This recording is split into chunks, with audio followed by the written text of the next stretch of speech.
Right, it's really nice to be here. My name is Fredrik Axell. I work as a business area manager for Unified Commerce most of the time, but I'm really happy to be here and have this fantastic office and the people that are working here. Really nice. I'm only here for a couple of days, but it's been really good so far. What I'm going to talk about today is the importance of a developer to become more business aware, to be able to deliver the best solutions. We call it business value driven development. Which one is it? Yes. Yeah.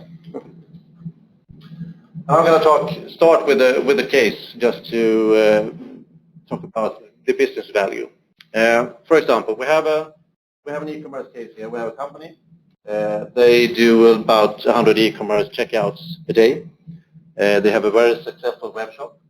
But every day they need to spend 5 minutes manual work for each checkout because they have a year ago changed their ERP system, for example. And therefore, the stock level is not showing properly on the website. So they need to do the manual work.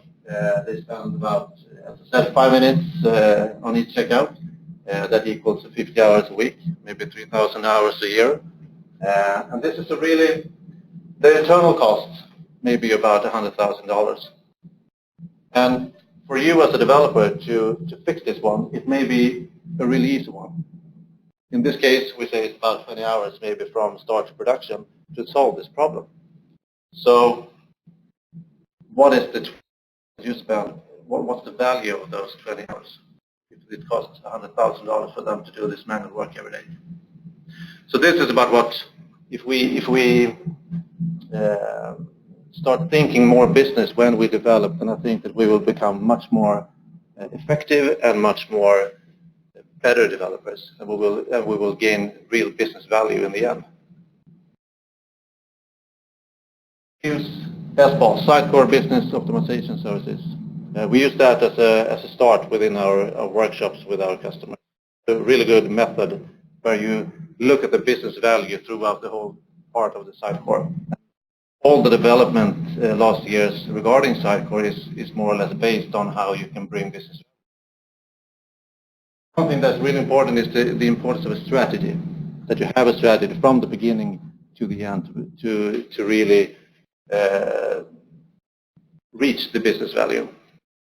I think many of you know that you spend lots of time on development, but really how much of the development, how much of the code, how much of the functions are really used? But it's not that they use everything. I think that from our experience, when we in our project and we look at other clients, we see that maybe 50-60% of all the functions are not used. And 20-25% they are used less often, and then the core is 20-25% of everything that we do when we develop. So if we have a $1 million project and we more or less don't use the $600,000 or $700,000, what should we focus on? One important thing is to get to know the.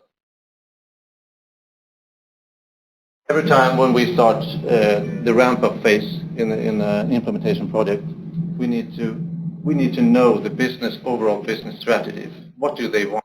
Why do they want it? What are the main objectives? We also do a self-assessment part. It's really important that the customer, the company need to know their maturity, because we need to know their maturity to be able to find them in the right way and also give them the right push. Because if one thing that is normal when we meet our customers at the first time is also that the management team, they think they are very digital. They think they are very mature, and it's just an implementation that will solve the problems or whatever. But when we talk with the people that are actually working within their field, they think that no, we are not that digital. We are much lower, but we want to go that way. So if we look at this is the Sitecore Maturitymodel. And if we look at initiate and radiate, the two first steps in becoming the maturity way. Have everyone seen this before? The maturity model is based on strategic value and the maturity. I see the colors are pretty low here. But in the first two phases, that's where 90% of all companies are. And everybody, normally, they think that they want to go up here. But it's a way. So what we need to do when we start a project is to understand where are they today. Okay, they are here, but they need to take the next step to become here. So how do we do that? Because we can't aim for becoming here at the first time. We need to mature along the way with the customer. I will give you a short retail case in Sweden. RUSTA is a traditional retailer in Sweden. They have about 100 stores, and they have reached the conclusion that if they bring a customer to their shops, the customer will more or less spend 3 or 4 times more than if they go to an e-shop, an e-commerce solution. So what they want to do with their e-commerce solution, which is not e-commerce, it's more like a product catalog. But they want to make sure that everything on this website makes it easier for the customers to go to the shop. That's their business strategy. So if they have that business strategy, we shouldn't focus on making the quickest conversion on the site. So it's important to know the overall business strategy, and we also need to find how can we in an easy way as a developer show them the stores. How can they find the stores in an easy way? And we also, when we do this, we also need to have tactics. How can we reach that goal? Because they want to use the site as an assisted conversion. They don't want to make the conversion on the site. They want to make an assisted conversion to make sure that the people come to the stores instead. So when we do the strategy, it's important to know what we want. And if we know what we want, then we have the business strategy. And we also need the tools to make sure that we do it right. We need to measure that we do the right things during the whole project. Because otherwise we don't know if it's going to bring business value in the end. And what we use this is the Sitecore engagement value scale. It's something that we start with in the beginning of a project. If we want to measure, we need to set up KPIs to make sure that the work takes us in the right direction. So if we have this score pyramid, and all items in Sitecore, they can receive a score, so we can measure it, what we want to achieve. More business value or less business value. So in this case, this is a B2B example. Okay, the highest score request a call. Then we should focus on how we can make sure that we have a call to action to request a call, because that's something that will really convert this customer on this site. And maybe watch a video. That's nothing that will will convert them in the end. So that's not really, they don't have the same score. So if we do this scoring on the items and we have a strategy on what we want to achieve, that we can measure everything. When we have launched the site, we can measure from the beginning of, is this really bringing the value that we want? Because otherwise we don't know if we don't have the KPIs.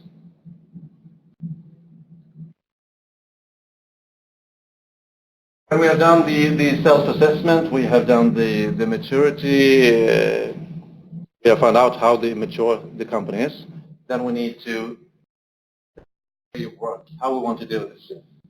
We need to set a development model. We more or less always do ad projects, because what we have realized is that we get so much more engagement from our customers together than if it was a traditional waterfall project, where you have a lot of what's it called? Requirements. You have a requirement list, but in the end, 6 months later, you know if is this the requirement that we'll need from the beginning. So we always try to find an agile way, because we want the customer engagement, that we get much more interactive with the customer. We know that we do the things that's important for them, all along. And what we're doing then is to make sure that we have not, some of you may be MVPs. It's not the MVPs I'm talking about here. This is the minimum viable product. Because we want to release something fast to make sure that we bring business value from the beginning. We can't spend a year on an e-commerce site. We want to spend maybe 1 or 2 months, and then we start to measure, and then we start bringing out to the people to see, are we doing the right thing here? And the company with the maturity model and the scoring model, they say, okay, how do our customers actually use the site? We lose them here. Why should we need a call to action here. We need to change something. So with the scoring model and with the scoring model, we can always measure how we do this. And this is to be able to create more business value. And this is what we want to say to you today, is that this is nothing only for the product managers or maybe for the system architects. It's important for you as a system developer to understand the customer. Why are we doing this? What's supposed to happen over here? When I do my function in Jira or whatever, what's it for? Then we will start bringing business value to the company. Look at this. We have the strategy, we have an architecture, we have get to know the customer, we have start working with the design and the UX, and we have the test, and we go to the minimum viable product, we release it, and then we are live. And now is when it happens. This is only the enablement for start bringing business value. The real business value comes here. So the faster we get an MVP, the faster we're going to bring business value to our clients. Right? So now I'm going to leave. I'm going to present Henrik. Henrik is going to present himself to start what happens when we go live.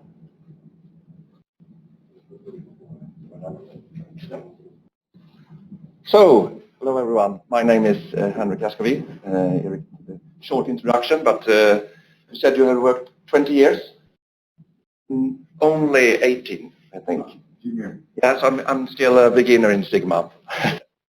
I am the manager for Maverick, which is a full digital agency within. And I will try to present a little bit about what happens when we go live and how we can work with the data to get insights to better understand the customer and make the right decisions. And we call this growth-driven marketing, because it is like Fredrik said, that when you have the first MVP out, then the real work begins. I will start by showing a short movie to just give you a view of what we are meaning with growth-driven marketing, and then we will go a little bit more into detail and practicing how we do it. Okay?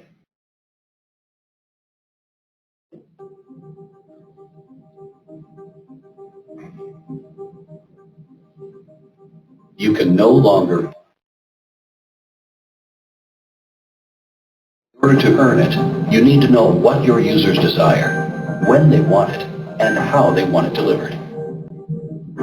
Customers, users, and visitors today have a higher expectation of experience and solutions than ever before. We expect tailored solutions created according to our needs and in the same way online as in a physical store. How do you meet your customers today? 1. First, we need data. Lots of data. We start by continuously collecting digital footprints and data provided by users. It is this data that contains their real needs, behaviors, and personalities. 2. Then we convert data into insight. We analyze, dissect, and create solutions based on real users. Here we lay the groundwork and draw the map for their customer journey. Now we know who they are, where they are, and what they want. 3. We prioritize and take action where it has the greatest effect. We now create relevant communication, technology, design, and meet the user in the right digital medium at the right time. We give the user the experience they expect and more. We give them wow. What is your customer journey? You get more and better users from your anonymous visits, who at the same time are your ideal customers. They get more personal experiences within the wow factor, which in turn makes them shop more and of greater quantities over and over again. Loyalty increases and customers stay, creating ambassadors, becoming your new channel, spreading the word to new users. You are now communicating with the right person at the right time, in the right place, and with the right message. That is growth-driven marketing. Yes? Now you know exactly what growth-driven marketing is. Or, yeah. And I ask the question, why is this important? If we look at some facts, how people experiences, we know that 61% of customers prefer personalized content. You expect when you go into different sites that this is for me. This is based on my needs. Only 19% of customers today trust a salesperson when making a purchase. That's hard facts for the salesmen, but this is true. Because today you can get all information before you make shopping. You can do very good search on your own, and you have taken often the decision before you go into the shop. And here it says 89% of customers that does shopping in a physical store have done their research online. It's quite a high figure. 70% of customers' buying experience is based on how they are treated. That's also something to think about, how important it is, the customer experience during the customer journey. How do we make the best experience from a customer buying from us? And the last one also, I think it's very interesting that if you get good experience from shopping, then you are willing to pay extra. 55% are willing to pay extra if they get a good experience. I think that's the answer on why it's so important to really have a good way of working in this area. We also know that today when we have the possibilities to go on the internet, and if you don't trust a salesman, where is the sources that you really trust? And 81% buys from friends and families. This we must take into consideration when we set our strategy and decide how we will present our offer. 55% don't trust companies that buy from as much as they used to.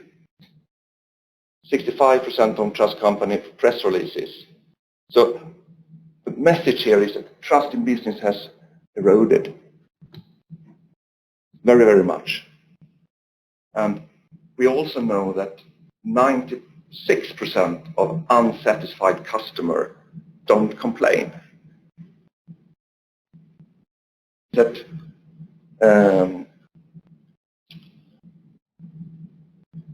which means, how should I say this? 96% of customers don't complain, but 91% of them will come back. This means that we don't know that they are not satisfied. And that is a very high figure, I think. And many companies today, they don't have a clue about this. They see that people are on the shop, but they don't understand why they're not buying. And if they have buy, they don't know, have they got a good experience? Because if you can find or understand if the customer has had a bad experience, then you have a chance to do something about it. Okay? So the problem or the conclusion here is that you can no longer buy users' attention. you must earn it. Earn by providing a very good experience and in your.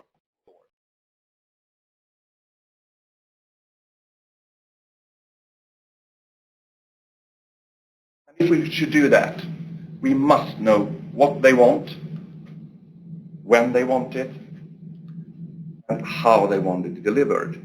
And here is the personalization. I think personalization is the key word here, that you really, you need to find, of course you can't find every person, but into different target groups at least.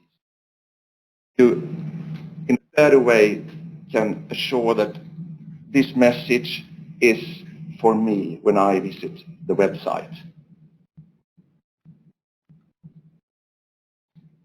The problem is that it is not a static view, because the needs, they changes constantly.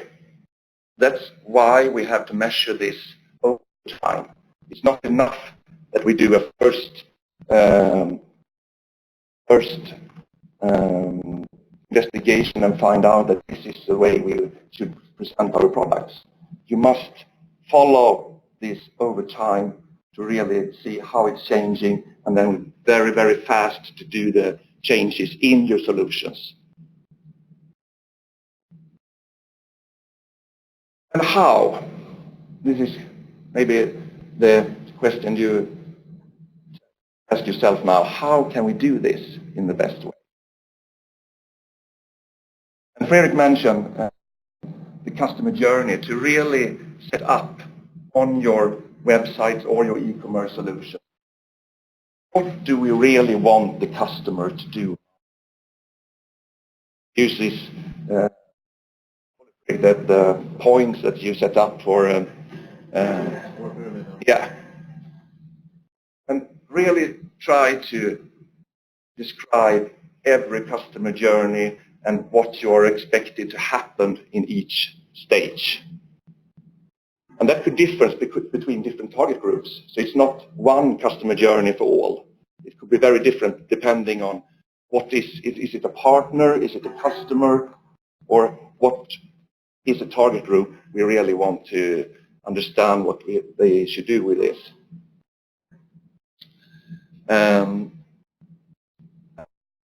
Where can you find this data? Of course, it's on the website or on the e-commerce site, but it is also in our CRM system to find out the customer data. It's on the social media.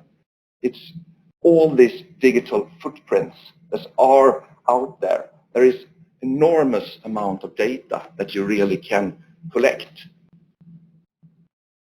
So you have a base to really do the analysis and be more precise in your offer towards your customers.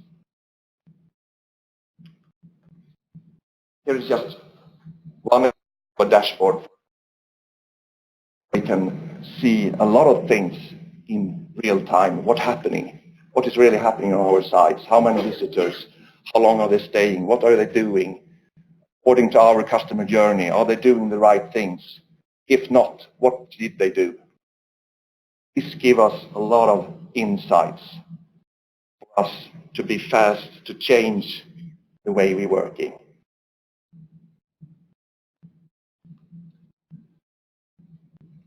And back to the strategy of development. Was myself been in the IT industry years, and I think that this agile way of working is really the success for making this happen. Because if you start with the old traditional way of a large project with a lot of requirements, and you even if you have done very good insights at that time, maybe it takes 1 or 1.5 years before you first come out on the market. And a lot of your insights at that time are not valid anymore. So as Fredrik said, the MVP, out on the market, start the analysis and get the data, see is our assumptions correct? If If not, okay, what's happening? Try to change them, new release, new measurements, new release, and then you have a continuous development over time. The way we work with this, you have to start by understanding the KPI. I think you mentioned that, Fredrik, to really find out, okay, what are the key KPIs for us, what we really want the customer to do. Then you have to gather all kind of data. And there are so many sources, and you have to collect everything to get the right view. And analysis. I meet a lot of companies that say, well, okay, we are measuring things. We know exactly how many clicks we have on our sites. That is not what we mean. We mean that you must understand the whole journey. What are they doing on the sites? What kind of choice do they do? Today you have the possibility, enormous possibility, to really collect all this interesting information from the customers. So gathering data, analysis. Based on that, we do new assumptions. Okay, maybe we should change this bottom and put it here. Get a better results.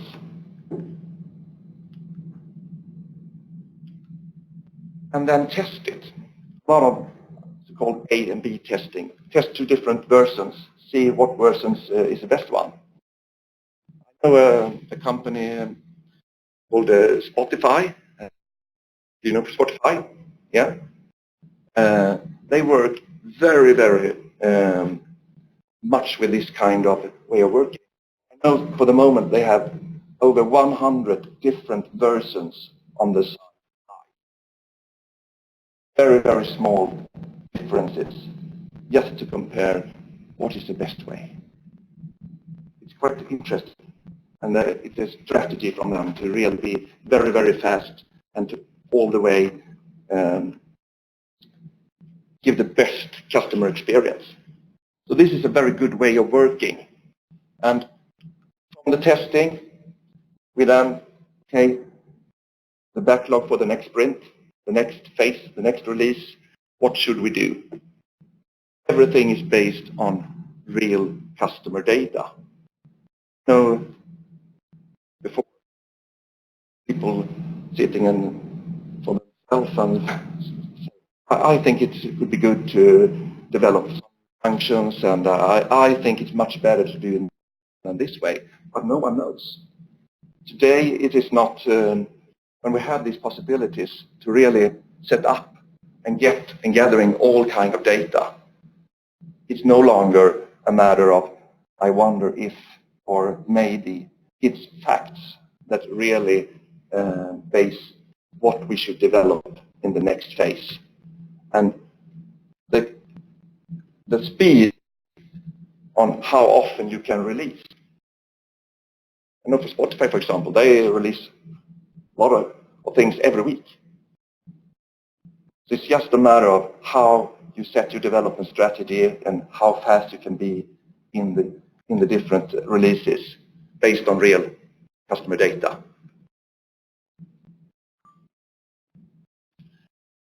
And you have this continuous development, of course. This is one example. This is a company that have an e-commerce platform. I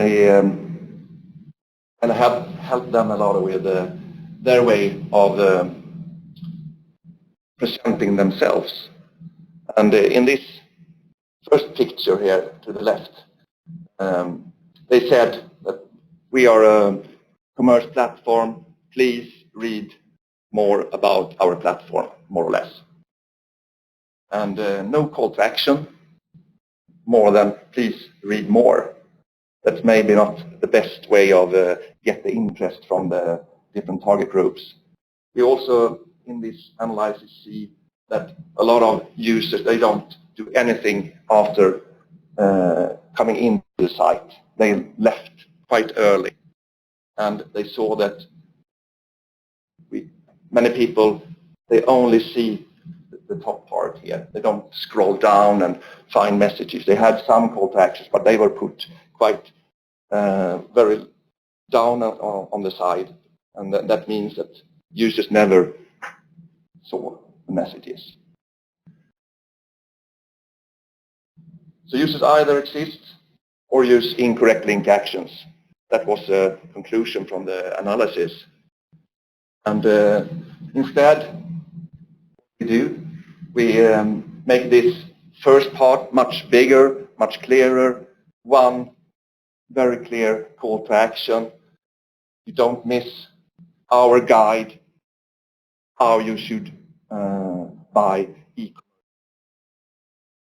Give them something, you give them information, you educate them in how you should buy e-commerce platforms instead of saying buy our platform. That's a different way of communicating. And they get a very, very high attention on this. And much more customers that really come back to them and to know more about the solutions. But this is a good example, I think, of that. Another thing I could do as an example, because the first thing here is more inbound marketing way of working, where they don't know the customer, you don't know exactly what they want. You have to have a lot of data all the time to really follow the behavior. But in some way, you know the customer journey quite well.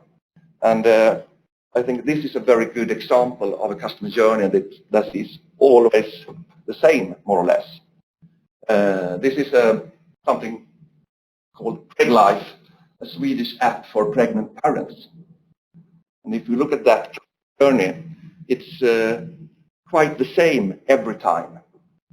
And then you can really set up good automated way of marketing to these kind of persons. So what they have done, they have set up an app and said that we give you everything you need to know about being pregnant. And if you, for the first time, should have children, you have a lot of questions and you really wanted all kinds of information you can get.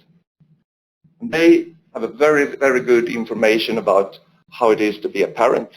And quite early they ask you, when are you expected to become a parent? Then it's quite easy to write up the customer journey for them. And in that case, they describe the whole customer journey and decide different way when should they push out some kind of information to them. And they combine it with information about, okay, now you are in this stage, now you should think about this and this. At the same time, they can in an easy way give them some offers also. In this case, you are in week 18, you should think of getting a pregnancy insurance. And then they can, of course, offer them a pregnancy insurance. Customer they are pushing for that. They give them very valuable information. So I think this is a very, very good way of handling the customer journey. But that's because it's the same over time.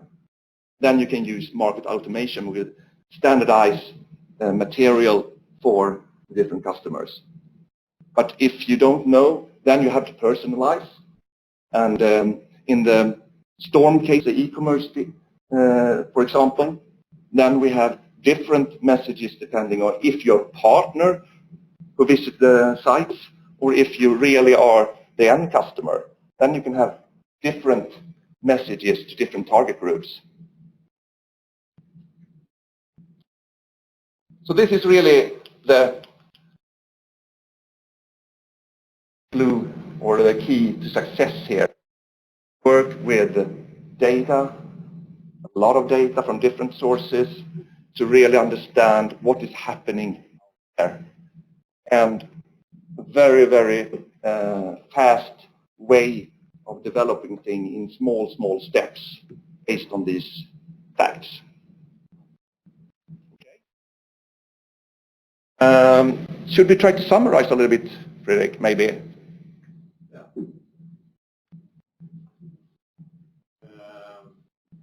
As I said before I left, to become even more successful developer, we think to understand the business value, to understand the business strategy, create the MVP as soon as possible to be able to create business value from the beginning. Use real customer data for continuous development. Don't do too many assumptions. Use the data because we collect data. And Sitecore is a platform that are really made for collecting data, analyze, make the strategies. So put some effort to do the stuff in the beginning, then it will be beneficial in the end in the products. So this is why we have Sitecore as a standard platform, and we have had a really big focus on Sitecore for quite some time right now, because we have this powerful Mongo database with all the insights that we need to be able to give our customers a good experience, and for knowing their customers, to be aware of the customer, then we can give them the best experience ever. So Sitecore is a really good platform for this, so therefore we should use it. And many of our customers, they have trouble to be more mature. They end on the first step more or less. They have the CMS and the e-commerce platform, but they don't take the next step. And that's what we are trying to do, is to make them take the next step, because we don't want them to use Sitecore for just for a standard CMS. They should use it for what is why they have chosen Sitecore. We need to make sure that they reach the goals. So yeah, make sure that you know why you're doing that, why you are doing the things you do. So ask your product manager why are we doing this, or ask the customer if you have the possibility. Okay, why should we do this? Okay, are you sure? Right? Okay. Okay. Any questions? Yeah. From strategy point of view, you see any bottlenecks from the development team? Okay, I have all these very well defined strategy, all these things. Did you face any challenges from development side? Okay, why did you do this? I can't do the strategy in this way. From the development side, from the solution perspective. I think that if there's a challenges, yeah. Or what did you? How much did you face any miscommunication with the strategies and the development? Yeah. When we do that, because and it's not their fault, because they don't have the full insight. That is also what we're trying to say here. You need to get the developers to get the insight to be able to be part of the strategy and be part of the setup, because if they do it from the beginning, then we don't need to do it. Okay, we didn't do that from the beginning. We need to rearrange this or whatever. So have the strategy from the beginning. Make sure that you are part of the initial phase and the ramp-up phase, so you know what you do. Why are you doing this? Because if you do it right and you aim for the MVP, then you don't need to take consideration of everything that can happen for 2 years from now. Because if you only focus on the MVP, get the system out in ASAP, then we can start measuring and we can do a lot of the insights later on.